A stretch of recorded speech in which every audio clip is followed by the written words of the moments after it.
कमला एक बड़े से घर का दरवाजा खटखटाती है कि तभी उस घर की मालकिन सुधा दरवाजा खोलती है और कमला सुधा से कहती है, मालकिन, वो मुझे अनुराधा जी ने भेजा है। उन्होंने कहा था कि आपको एक नौकरानी की जरूरत है। ठीक है, अंदर आ जाओ, अंदर जाकर बात करते हैं। कमला अंदर आती है और बैठ जाती है।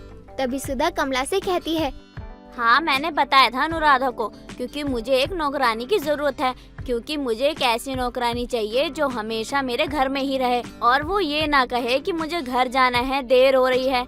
मुझे 24 घंटों के लिए एक नौकरानी चाहिए जो मेरे 24 घंटे सारा काम करे, क्योंकि अगर मुझे रात में जरूरत पड़ेगी तो मैं उसे फोन करके बुलाऊंगी तो नहीं। जी मालकिन, मुझे कोई दिक्कत नहीं है। वैसे मैं शहर में नई आई हूँ, मेरे रहने का कोई अता पता नहीं है। अनुराधा जी को मैं पहले से जानती थी, तो उन्होंने मुझे बताया कि आपको एक नौकरानी की जरूरत है, तो मैं यहाँ आ गई। अगर आप मुझे अपने घर में रखना चाहती हैं तो मुझे कोई दिक्कत नहीं है, मैं यहाँ रह लूंगी। चलो फिर तो बहुत अच्छी बात है। अब से तुम यहीं पर काम करना और यहीं पर तुम्हारा खाना पीना होगा। हमारे यहाँ एक स्टोर रूम है, वहाँ पर तुम रह सकती हो। तुम अपना सामान ले आना, ठीक है? तो फिर तुम यहाँ पर काम शुरू कर देना, मैं तुम्हें सारा काम बता दूंगी। और काम तो आता है ना तुम्हें घर का? मालकिन, मुझे सब काम आता है, आप चिंता मत कीजिए, मैं आपको निराश नहीं करूंगी। मेरे पास न सिर्फ 2 जोड़ी कपड़े थे और मैं वही लेकर आ गई शहर में काम की तलाश में। तो मतलब तुम 2 जोड़ी कपड़े लेकर आई हो? अगर तुम यहाँ पे रहोगी तो क्या तुम 2 जोड़ी कपड़े पहनकर ही यहाँ बिताओगी समय? मालकिन, मुझे यहाँ 2 जोड़ी कपड़ों में अपनी जिंदगी गुजारने की आदत है। वैसे भी हम गरीब लोग हैं, 2 जोड़ी कपड़े हो हमारे पास वही बड़ी बात होती है। भगवान की दया से मेरे पास 2 जोड़ी कपड़े हैं और मुझे किसी से पैसे भी उधार नहीं मांगने पड़ते। खैर कोई बात नहीं मालकिन, मैं देख लूंगी, जो होगा होगा। कमला इस घर में काम करने लग जाती है। ऐसे ही कई दिन निकल जाते हैं। कई दिनों बाद सुधा कुछ बचे हुए कपड़े लेकर आती है और कोमल को देते हुए कहती है, अच्छा सुन, ये कपड़े बच गए हैं, टेलर को दिया था सूट सिलने के लिए, उसमें से बचे हुए कपड़े हैं, उसने मुझे वापस दे दिए। अब ये तो मेरे किसी काम के हैं नहीं, देख ले, अगर तेरे किसी काम आ जाए तो तू ही रख ले। ठीक है मालकिन। अच्छा मालकिन, मैं सबके लिए कढ़ी चावल बना देती हूँ। घर में किसी को कढ़ी चावल से कोई परेशानी तो नहीं है ना? अगर होगी तो बता दीजिए, मैं उनके लिए कुछ और बना दूंगी। नहीं, हमारे घर में किसी को भी कढ़ी खाने में कोई दिक्कत नहीं होती है। अच्छा हुआ, वरना मेरा तो ध्यान ही नहीं रहा कि खाने के लिए भी तुझे बताना है कि आज खाने में क्या बनेगा। वैसे टाइम इतना तो हो गया है, अब तू भी हमारे घर को अच्छे से समझने लगी है, सब कुछ सीख गई है। मेरी तो चिंता ही कम हो गई है, वरना मुझे तो बहुत टेंशन रहती थी कि खाना क्या बनाना है, खाना क्या खाएंगे आज। मैं कब से एक नौकरानी ही ढूंढ रही थी और अब जाकर मुझे एक अच्छी नौकरानी मिली है। मालकिन, अच्छा तो मेरे लिए हुआ, वरना जिस तरह की दिक्कत मैं झेल रही थी ना, मुझे नहीं पता था कि आगे क्या होगा। आपका बहुत बहुत शुक्रिया मालकिन, आपने मुझे नौकरी दी, अपने घर में रहने के लिए जगह दी, वरना पता नहीं मैं यहाँ शहर में कहाँ भटकती। मेरा तो खुद का ही पता नहीं था। कमला इसी तरह घर को संभालने लग गई थी। सुधा को भी कमला काफी ठीक लगने लगी थी। सुधा अपने कपड़े अक्सर टेलर से ही सिलवाती थी और कुछ जो भी उस कपड़े से बचता वो सुधा ला करके कमला को दे देती थी। ऐसे ही कई दिन निकल जाते हैं। कमला के पास अब काफी कतरन कपड़े जमा हो जाते हैं। एक दिन कमला सुधा के पास आती है और सुधा से कहती है, मालकिन, आपके पास कोई सिलाई मशीन होगी क्या? हाँ है तो मेरे पास, मेरी माँ ने मुझे दी थी, लेकिन कोई इस्तेमाल नहीं करता है, घर में पड़ी रहती है। लेकिन तुझे सिलाई मशीन का क्या काम है? तुझे क्या सिलाई मशीन इस्तेमाल करनी आती है? जी मालकिन, अगर आप कहे तो मैं आपकी सिलाई मशीन का इस्तेमाल कर सकती हूँ। ठीक है, मुझे कोई परेशानी नहीं है। वैसे मैं उसका इस्तेमाल तो करती नहीं हूँ, देख ले, तेरे काम आए तो ठीक है। ऊपर वाले कमरे में पड़ी है, साफ कर लियो, गंदी हो गई है। सुधा के कहने के बाद कमला ऊपर कमरे में जाती है और सिलाई मशीन से अपने लिए कपड़ा बनाने लगती है। छोटे छोटे कतरे का इस्तेमाल करते हुए कमला काफी अच्छा सूट बना देती है और जब सूट पहनने के बाद वो बाहर आती है और सुधा को सूट काफी अच्छा भी लगता है। वो कमला से कहती है, अरे वाह कमला, तूने तो वाकई बहुत अच्छा सूट बना दिया है। मुझे नहीं पता था कि तुझे इतनी अच्छी सिलाई भी आती है। सच में बहुत ज्यादा प्यारा लग रहा है ये। मेरी माँ को काफी अच्छी सिलाई आती थी, मेरी माँ ने मुझे भी सिलाई सिखा दी है। मेरे पास कपड़े भी नहीं है और पुराना वाला सूट भी फट गया है, तो आपने अब तक जितने भी छोटे छोटे कपड़े दिए हैं ना, हम सबको मिलाकर एक सूट बना देंगे। आपको सच में अच्छा लगेगा। हाँ हाँ बिल्कुल, तभी तो मैं कह रही हूँ कि तू काफी अच्छी सिलाई करना जानती है। अच्छा है, वैसे ये सब भी आना चाहिए, लेकिन एक बात बता, जब तुझे सिलाई करना आता ही है तो तू किसी के घर में काम क्यों कर रही है? तू अपनी सिलाई मशीन की दुकान भी तो खोल सकती है ना, लोगों के कपड़े सिलकर कुछ पैसे कमा सकती है। तो ये सब करने की क्या ही जरूरत है तुझे? मालकिन, अब तो बड़े बड़े टेलर भी उनसे ही सूट सिलवाने आते हैं। मेरे पास कहीं कोई आएगा? अगर मैं दुकान खोलूंगी तो कोई आएगा ही नहीं, और ना ही मेरी कमाई होगी। मेरा तो नुकसान ही नुकसान हो जाएगा, और दुकान का किराया, ये सब तो नुकसान ही है। इसलिए मैं वो सब नहीं कर रही हूँ। कम से कम यहाँ काम करूंगी तो 4 पैसे भी मिल जाएंगे और मेरा घर भी चल जाएगा। मेरे लिए यही बहुत है। ठीक है, जैसी तेरी मर्जी। मेरा काम तो सिर्फ बताना ही था, आगे तो तुझे ही करना है। चल ठीक है, तू जल्दी से घर का काम कर ले, सिलाई में तेरा बहुत टाइम लग गया है। ऐसे ही कई दिन निकल जाते हैं। कमला भी अब छोटे छोटे कपड़ों से कुछ न कुछ बनाती ही रहती।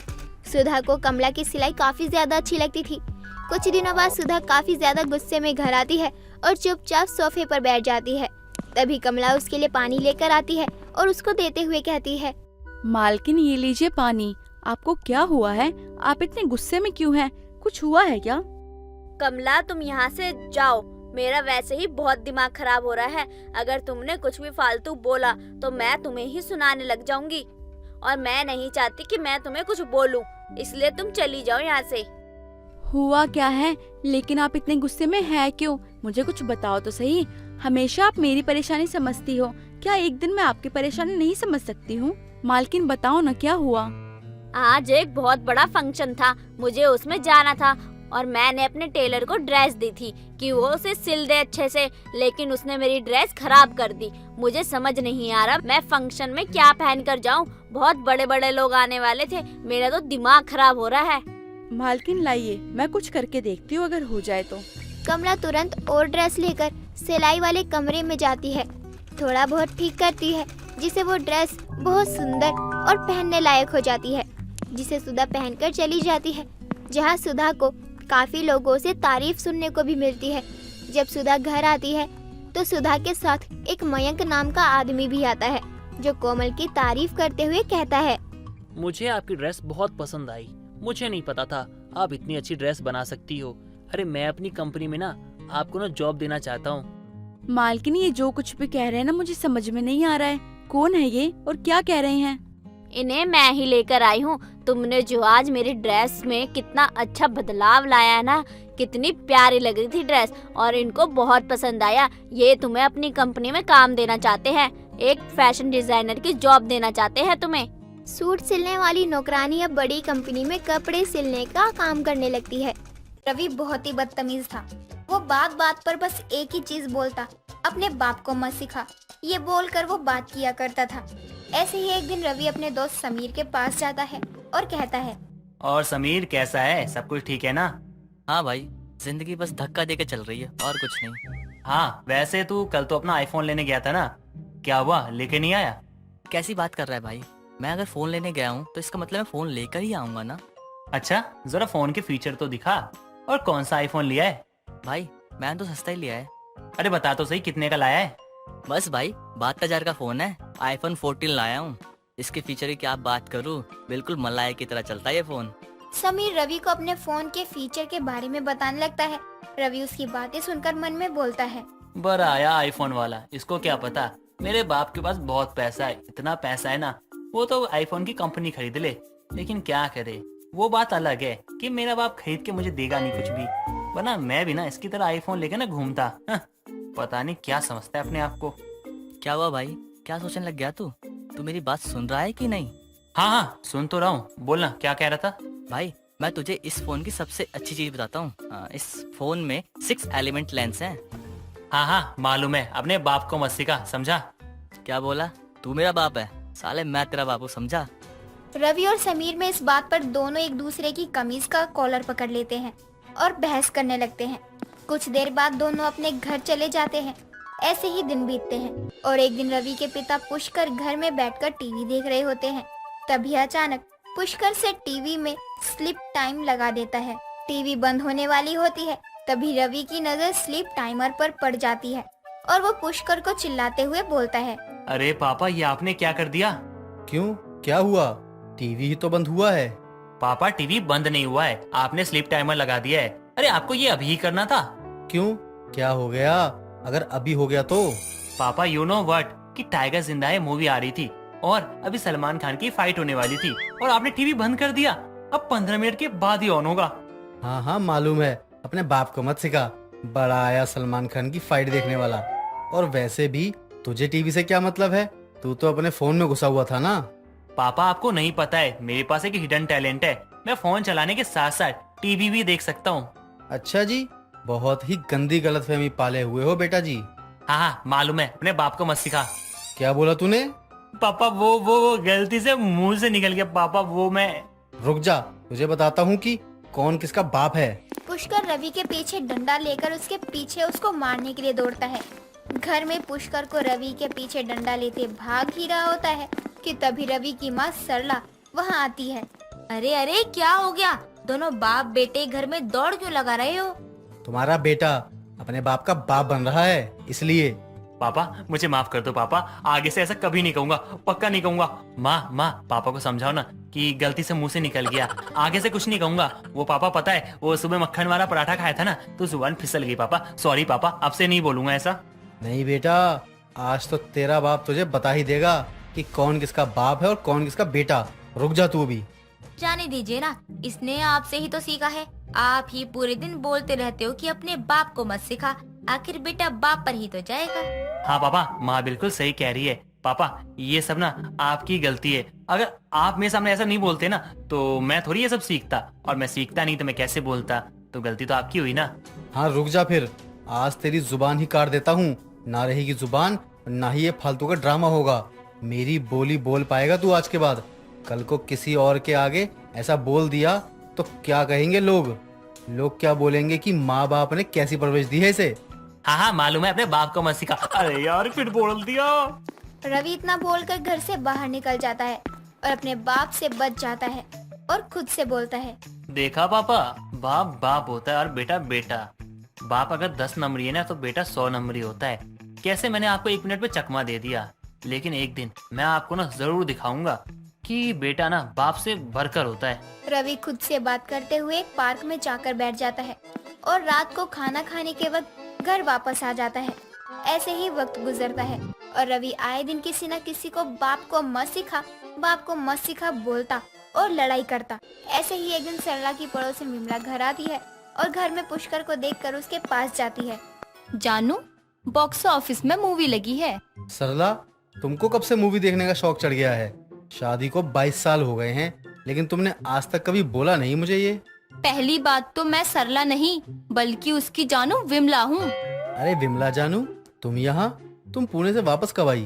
क्या जानू, आपकी याद आई और मैं पुणे से दिल्ली आ गई। क्या आपको मेरी याद नहीं आती थी? अगर ऐसे किसी ने हमें साथ में देख लिया तो हमारी खैर नहीं। और रही बात याद करने की, तो मैं तो तुमको बहुत याद करता था। ये सब छोड़ो, ये बताओ कि आप मुझे मूवी दिखाने कब चल रहे हो? अरे मेरी जान, मूवी क्या, मैं तो तुम्हारे लिए पूरा सिनेमा हॉल ही खरीद लूं।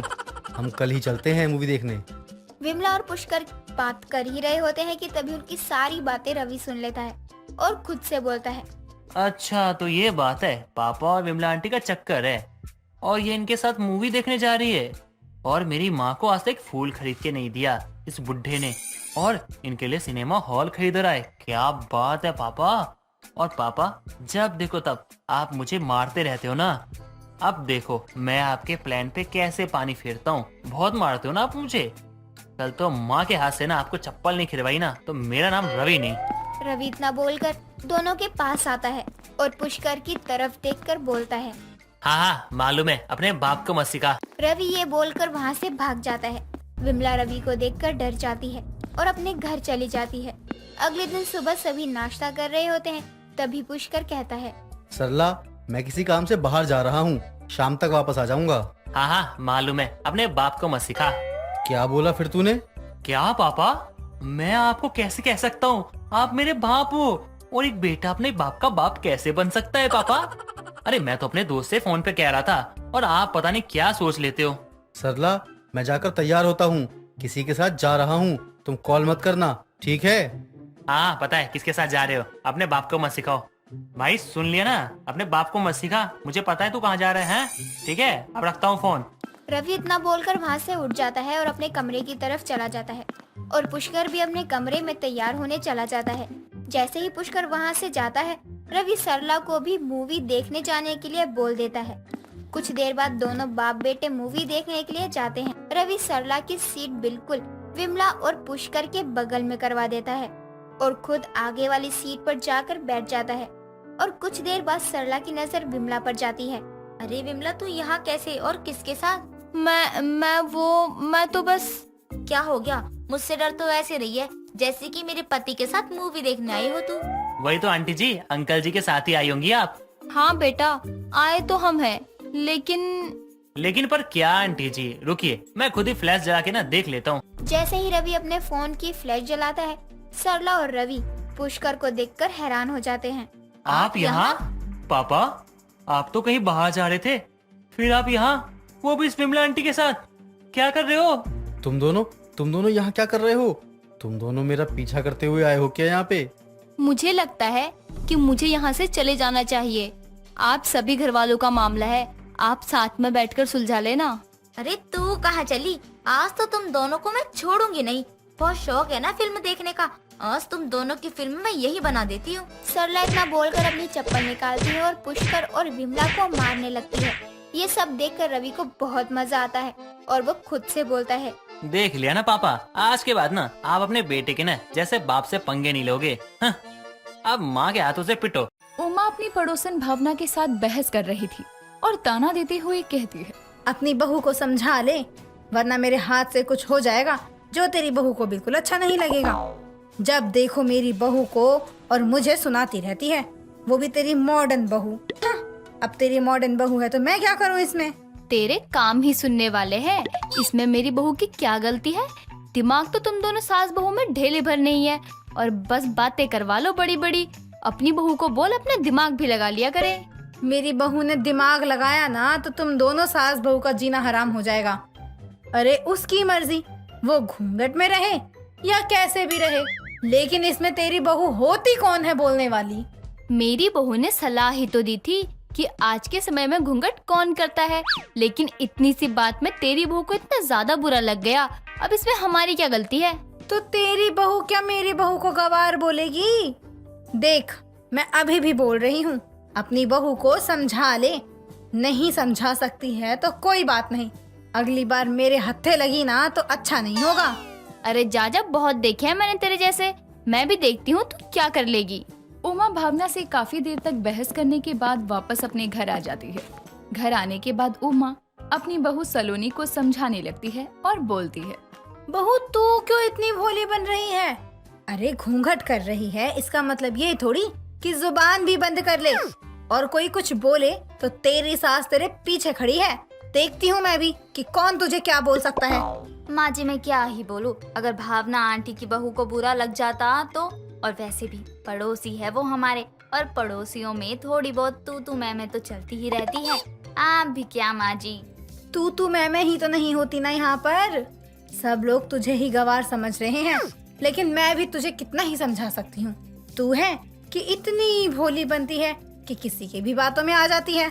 माँ जी मैं भोली हूँ तो क्या हुआ, मेरी देवरानी भोली थोड़ी है।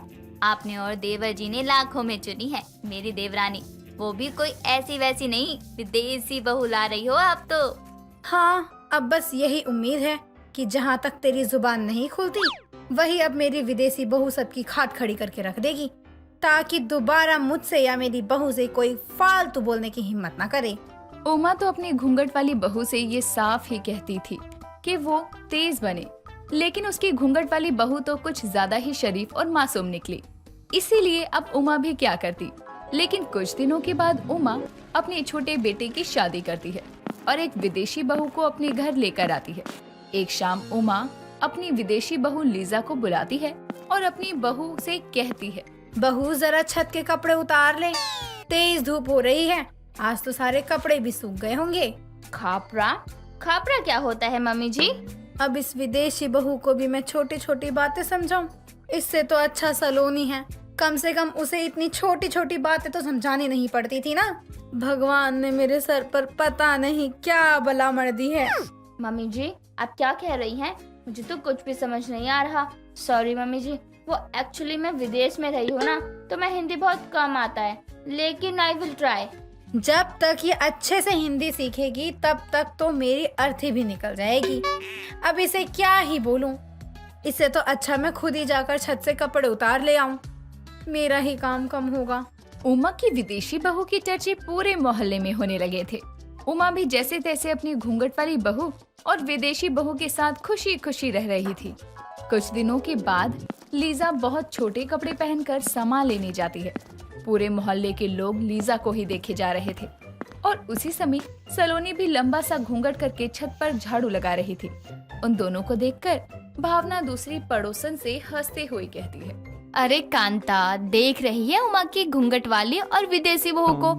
सलोनी को देखकर तो ऐसा लग रहा है उसने विदेशी बहू के कपड़े का ही अपना घूंघट बना लिया। और नहीं तो क्या, अब तो यही होना था।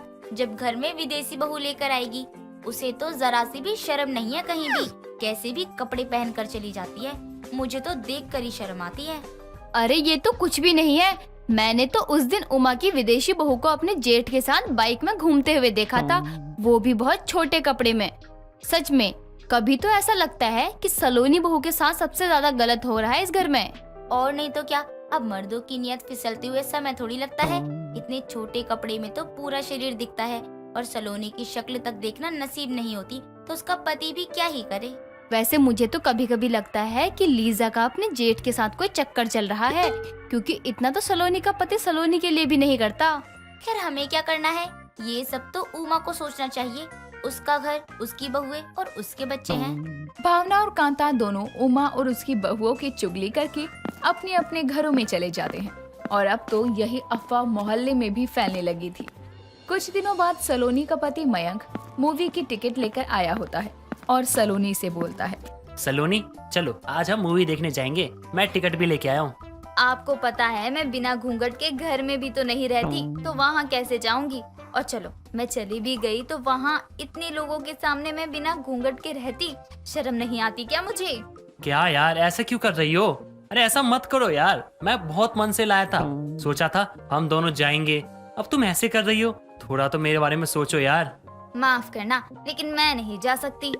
मयंक सलोनी को बार बार मूवी देखने के लिए मना ही रहा था कि तभी वहाँ लीजा आ जाती है और सारी बातें सुनने के बाद लीजा कहती है, मयंक जेठ जी, अगर सलोनी दीदी आपके साथ नहीं जा रही तो मैं चलूं?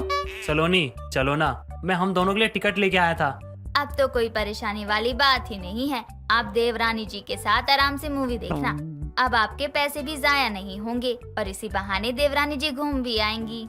सलोनी की बात सुनकर मयंक लीजा के साथ मूवी देखने चला जाता है और मूवी देखकर आने में उन्हें काफी ज्यादा टाइम लग जाता है। रात को जब दोनों घर आ रहे होते हैं तो दोनों को बाइक पर देखकर भावना अपने घर से बाहर आती है और ताना देते हुए कहती है, मयंक बेटा, ये मोहल्ला शरीफों का है, यहाँ ये सब हरकतें नहीं चलने वाली है, पहले ही बता रही हूँ। क्या हुआ आंटी, कैसी हरकत नहीं चल सकती? और आप किसके बारे में बात कर रही हो? यही जो तुम दोनों के चल रहा है। अरे मयंक, जब तुम्हारी बीवी है घर में तो जरूरी है क्या इतनी रात में अपने भाई की बीवी के साथ बाहर घूमने का? शर्म आती है या नहीं तुम दोनों को? आंटी, आपकी ये छोटी सोच है, आपके घर में बेटी नहीं क्या जो ये बोल रही हो? मेरे घर में बेटी है तभी बोल रही हूँ, मैं उसके भले के लिए हमारे मोहल्ले में ये सब नहीं चलने दूंगी। भावना उन दोनों को काफी ज्यादा सुनाई जा रही थी और धीरे धीरे वहाँ मोहल्ले के काफी लोग जमा हो जाते हैं। वो सब लोग भी भावना की बातों में उसी का साथ देते हैं।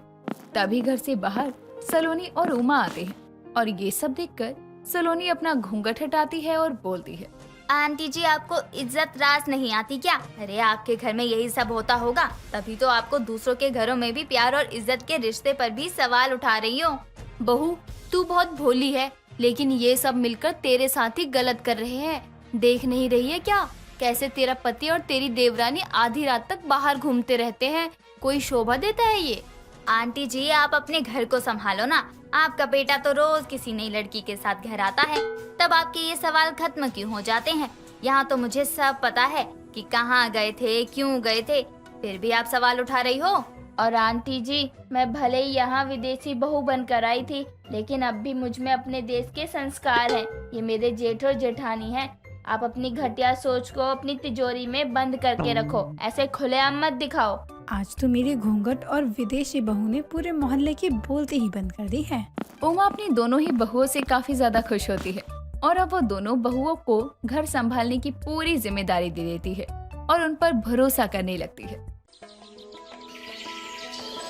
मुकंदपुर गांव में कुमुद अपने पति कमलेश और 2 बेटों के साथ एक सुखी संपन्न जीवन बिता रही होती है।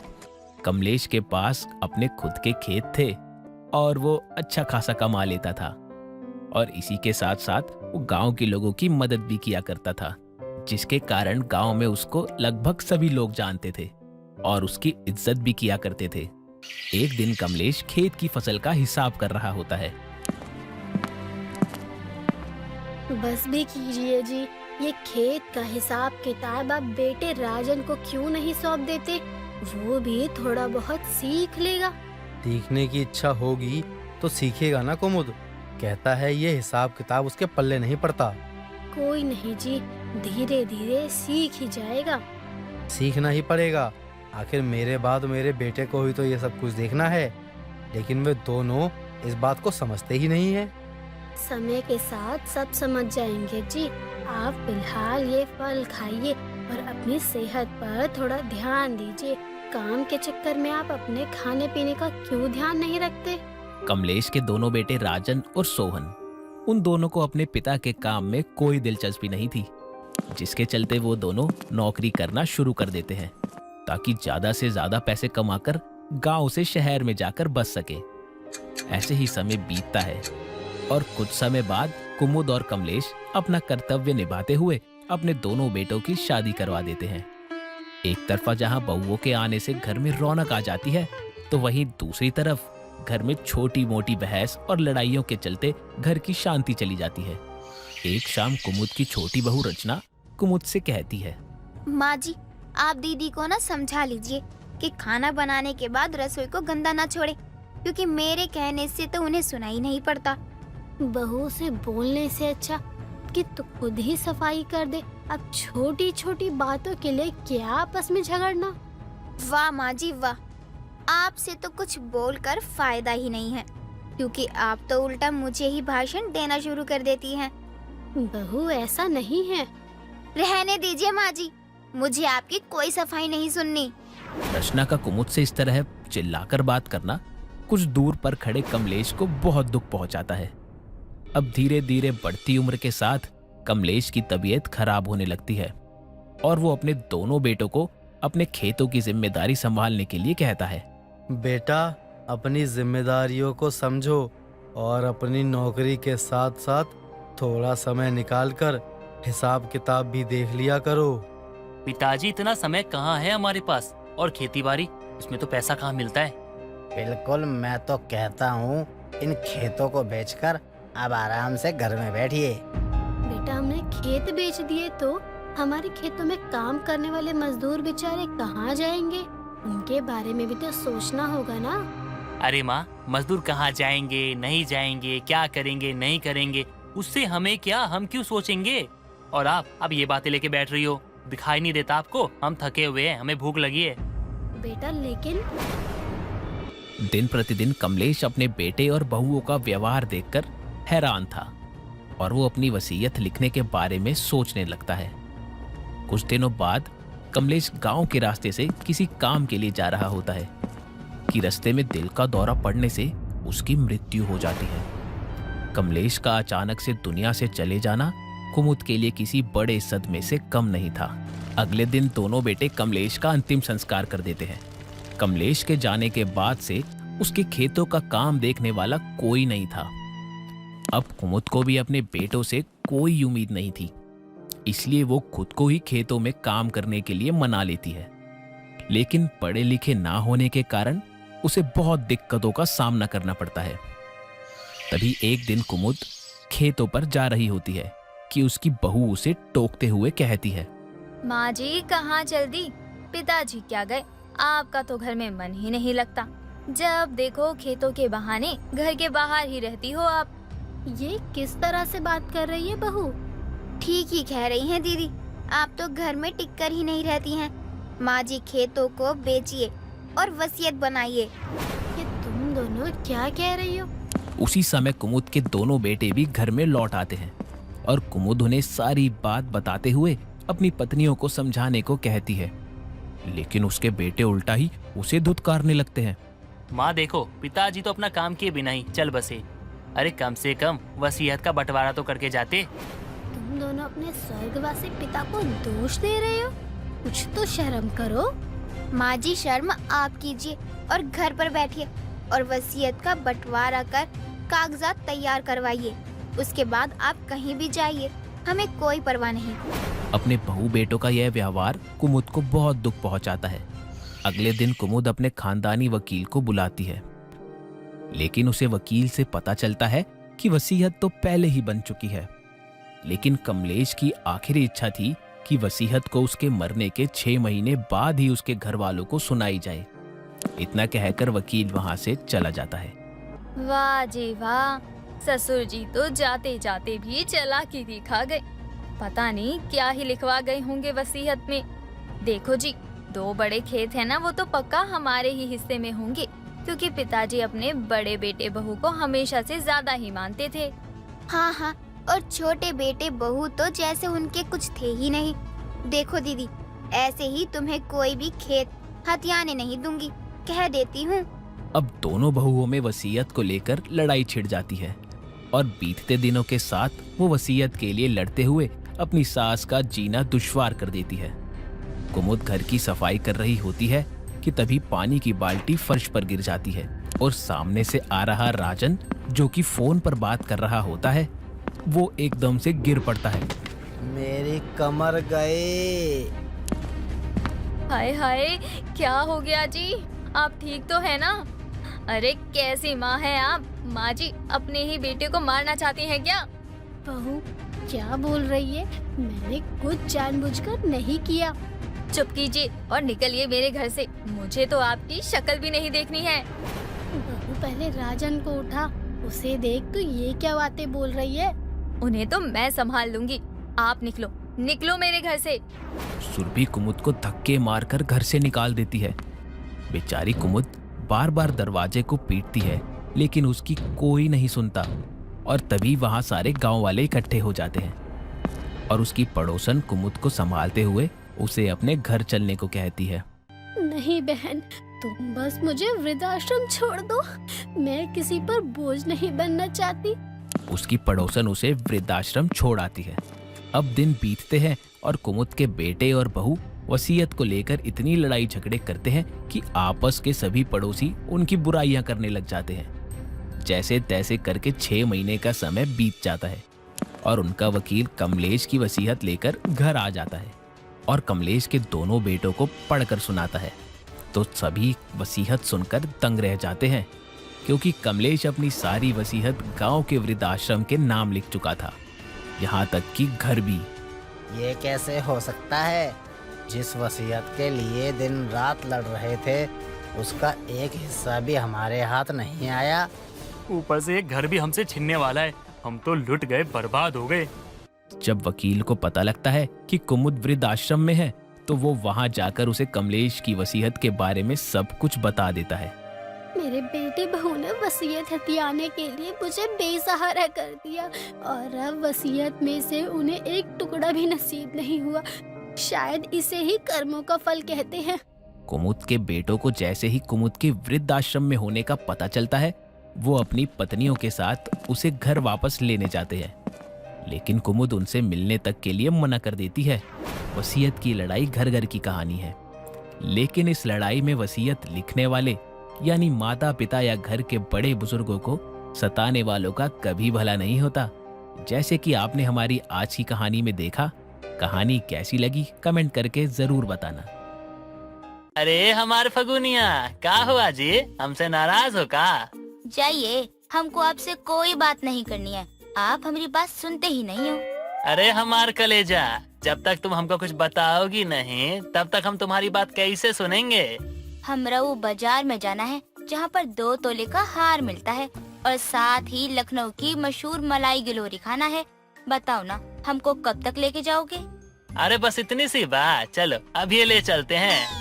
जाओ जल्दी से ना नई का साड़ी पहन के आ जाओ, हम लोग चलते हैं साथ में। जी हम भी अभी तैयार होकर आते हैं। पूजा अपनी कमरे में तैयार होने जा ही रही थी कि अचानक राकेश की माँ सरला आ जाती है और पूजा को जाते देखकर कहती है, अरे बहुरिया, तुम कहीं जावत रही का? वो माँ जी, ये हमका मेला घुमाने ले जावत है, उसी के वास्ते हम तैयार होने जा रही थी। अरे क्या रहे मेला में? कछु नहीं, वहाँ कोई जरूरत नहीं है वहाँ जाने की। अरे माई क्या हो गया, अगर हम लोग मेला चले जाएंगे तो क्या हो जाएगा? वैसे भी पूजा कहीं नहीं जाती है, अगर उसका मेला घूमने का मन कर रहा है तो इसमें कौन सी बुरी बात हो गई जी?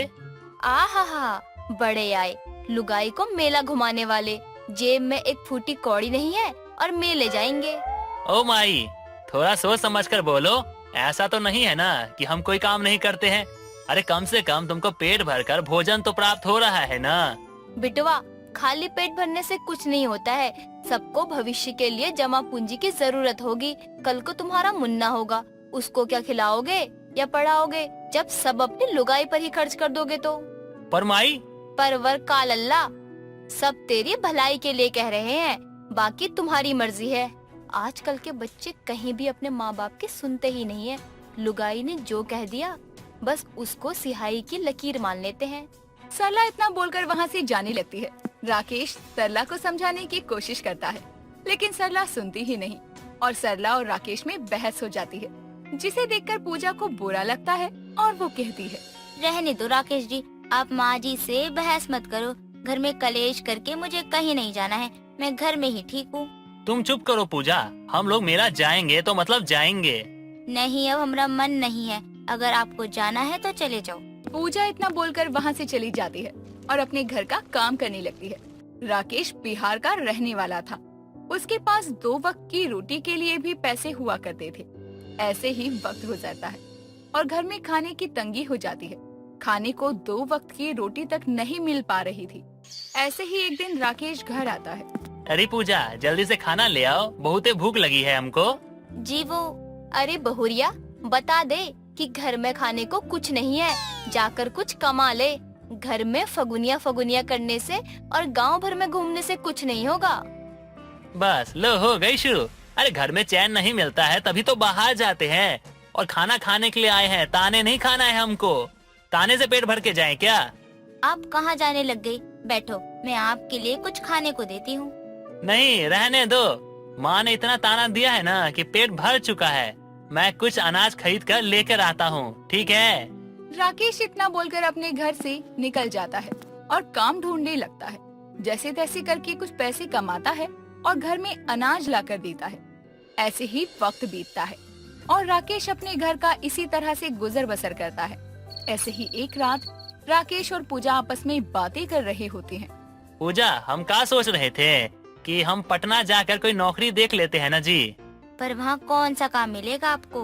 अरे पटना इतनी बड़ी जगह है, वहाँ कोई ना कोई काम धंधा तो हमको मिल ही जाएगा। कब तक ऐसे घर में बैठे रहेंगे? अरे गांव में घूमते कब तक रहेंगे? कम से कम बाहर जाएंगे तो 4 पैसे तो कमाएंगे ना, और उससे हमारा घर भी चलेगा। हाँ ये तो ठीक है, तो कब तक आप पटना जाने वाले हो? थोड़ा पैसे तो पहले कमा लो, अब इतनी दूर जाऊंगा तो खाली हाथ तो नहीं जाऊंगा ना। अच्छा ठीक है, चलो अब सो जाओ। दोनों कुछ देर बातें करते हैं और सो जाते हैं। ऐसे ही दिन बीतते हैं और राकेश गांव में कुछ काम करके थोड़े पैसे जमा करता है और पटना चला जाता है। पटना में वो कुछ दिन इधर उधर काम ढूंढता है और उसको एक दुकान पर काम मिल जाता है। दुकान का मालिक महेश दिल का बहुत अच्छा था। ऐसे ही एक दिन महेश दुकान पर आता है। क्या हो महाराज, क्या कर रहे हो? दुकान की सफाई कर दी? जी मालिक साहब, कर दी है। अच्छा एक बात तो बताओ महाराज, तुम पान खाते हो कि नहीं? खाते हैं मालिक, आप लाकर दोगे तो जरूर खा लेंगे। अच्छा बिटवा, तुम अपने मालिक को ही चूना लगाने की सोच रहे हो? अच्छा चले जाओ, तुम अभी अपने पैसे का 2 पान लेकर आना, हम पैसे तुमको बाद में दे देंगे। और सुनो, पान में कत्था थोड़ा ज्यादा लगवाना। जी मालिक। राकेश इतना बोलकर पनवाड़ी के पास जाता है और उससे 2 पान लाकर महेश को देता है। उसके बाद दोनों बैठकर बातें करते हैं और तभी महेश बोलता है, अरे ओ राकेश, तुम कभी अपने घर वाले के बारे में नहीं बताया। कौन कौन है तुम्हारे घर में? अरे वो कहा है ना मालिक, हमारे घर में हमारी पत्नी और बूढ़ी अम्मा है। अरे तुम अपनी पत्नी को गांव में ही छोड़कर आ गए। ऐसी पत्नियों को अकेले नहीं छोड़ना चाहिए, वरना बहुत कुछ गलत हो जाता है। अरे क्या मतलब मालिक? अरे महाराज, हमारे कहने का मतलब है कि तुम्हारी पत्नी को तुम्हारी याद तो बहुत आती होगी ना, और तुम उसको गांव में छोड़कर आ गए। क्या करे मालिक, लुगाई के पास रहने से ही सारा दिन तो निकल नहीं जाएगा ना, उसका पेट भरने के खातिर कमाना भी तो पड़ेगा ना। ये बात तो बिल्कुल ठीक बोल रहे हो महाराज। कब तक बीवी के पल्लू से बंधे रहोगे? आखिर कमाना भी तो बहुत जरूरी है ना। अच्छा मालिक, आपके घर में कौन कौन है? हमारे घर में तो बस हम और हमार तन्हाई है। बीवी भरी जवानी में छोड़कर हमार चली गई। सुनकर बहुत बुरा लग रहा है मालिक कि आपकी मालकिन आपको छोड़कर किसी और के साथ चली गई। ऐसी औरत तो किसी की सगी नहीं होती है। ए लड़का, गोली से मार देंगे जो हमारे रज्जो के बारे में कुछ बोला तो। हमारे रज्जो हमको छोड़कर भगवान के पास चली गई है, समझा? अच्छा, मुझे माफ करना मालिक, हमको ये सब नहीं पता था। बक बुड़ बक, कोई बात नहीं। हम जिसको भी ये सब बताया हूँ, सबने ऐसे ही बोला है, और हमार को तो ये सब सुनने की आदत सी हो गई है। अच्छा मालिक, एक बात पूछे? नहीं नहीं, बिल्कुल नहीं। जाकर अपना काम करो। थोड़ा सा तुमसे बतिया क्या लिए, तुम तो सर चढ़ने लगे। महेश इतना बोलकर उसको काम पर लगा देता है। ऐसे ही दिन बीतते हैं और महेश और राकेश दोनों एक दूसरे के अच्छे दोस्त बन जाते हैं और अपनी बातें एक दूसरे को बताया करते हैं। ऐसे ही एक दिन महेश परेशान होकर बैठा हुआ था। उसे परेशान देखकर राकेश उसके पास आता है। क्या हुआ महाराज, तुम इतने परेशान क्यों दिख रहे हो? कुछ नहीं हुआ है, तुम जाकर अपना काम करो। हमारे दुकान में काम करते हो, काम ही करो। हमारे बाप बनने की कोई जरूरत नहीं है। राकेश को महेश की बात बुरी लगती है और वो वहाँ से जाने लगता है। तभी महेश उसे रोक कर कहता है, रुको भाई, कहाँ जा रहे हो? यहाँ बैठो। नहीं नहीं मालिक, हम तो काम करने जा रहे हैं। हम एक नौकर है। भला एक नौकर आपके साथ कैसे बैठ सकता है? अरे महाराज, हम तो मजाक कर रहे थे। तुम तो सारी बातें दिल पर लेकर बैठ गए। बहुत गलत बात है। अरे हमें पता है कि तुम मजाक कर रहे हो। साले अपने बाप से मजाक करते हो। अच्छा चलो बताओ, अब काहे के लिए परेशान हो रहे हो? क्या बताएं महाराज, हमार काम धंधा अच्छे से नहीं चालत बानी। पैसे वैसे है ही ना। अरे बस इतनी सी बात। अरे तुम एक काम करो, जाकर तुम कोनो बैंक लूट लो और हम दुकान संभाल लेते हैं। तुम तो बुड़बक हमको फंसाने वाला काम कर रहे हो। पुलिस तो हमको जेल में ले जाकर बंद ही कर देगी। नहीं नहीं, उससे पहले तुम्हारी सुताई करेगी, फिर जेल में बंद करेगी। तुम दोस्त हो कि दुश्मन हो बे? तुम हमारा ही पत्ता साफ करने की सोच रहे हो। जब तुम अपनी दुकान के लिए इतने परेशान हो ही रहे हो तो और क्या करे महाराज। बिजनेस में उतार चढ़ाव तो आता ही रहता है। चिंता मत करो, हम तुम्हारे साथ हैं। सही में तुम हमारे जिगर का टुकड़ा हो। हम यहाँ पटना में बहुत अकेले थे। तुम जब से आए हो हम बहुत खुश रहते हैं। अरे भाई, हम एक बिहारी हैं और बिहारी लोग बहुत ही अच्छे होते हैं। एक बार जिसके गले पड़ जाए तो उसका जीना दुश्वार कर देते हैं, और किसी का साथ दे तो उसका पीछा कभी नहीं छोड़ते हैं। एक बिहारी सब पे भारी होता है जी। जिसके बाद महेश राकेश की बात सुनकर उसे गले से लगा लेता है और राकेश अपनी दोस्ती निभाते हुए महेश का हर तरह से साथ देता है। दोस्तों, अगर आपको ये कहानी पसंद आई तो इसे लाइक करें, शेयर करें और कमेंट करके बताएं कि कहानी में आपको सबसे अच्छा क्या लगा।